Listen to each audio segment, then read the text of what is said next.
So my people, nubona maze iminsi ntari gukora ni ibibazo ngira ngo murabizi ko buri genza hano nzanye amakuru, nzanye ibintu birenze bifite gahunda, ariko kuri uyu munsi navuze ntireka nze mbamenyeshe nyaboneka haciye igihe kinini ntari gukora amakuru nk'ukuntu bikwiye, mbese mutabona content zifite gahunda nta kiniki ukajya ujya kuri YouTube channel ugasanga ntabwo uri gukora.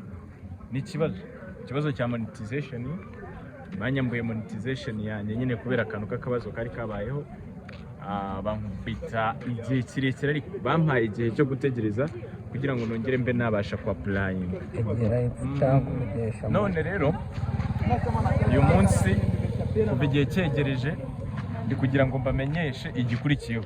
Nuvuga ngo ikintu gikurikiyeho nta kindi rero ni ukujya mbatamo. Nukubatamo ngiye kujya mbakubita amakuru ya buri munsi daily. Kandi noneho ikindi igihe bazamfungurira nacyo ntabwo ari kera. Ku itariki 25 tuzakora umuti. Tariki 25 z'uku kwezi kwa gatandatu 2026. Ubwo nyine urumva ko ibintu ari hejuru cyane.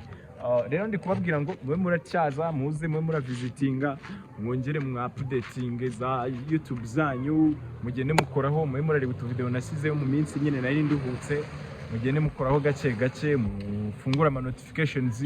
Ku itariki 25 nzaza mbite mbabwira ni hey my people, abantu mukunda amakuru yo mu Rwanda, ayo muri Congo, Uganda ndetse n'ibindi bihugu. Ewan booming Mateka TV iracyari hejuru cyane, ntumugire ngo nararikeye, ndacyahari kandi ndabakunda cyane aho muherereye hose mu bice bigiye bitandukanye.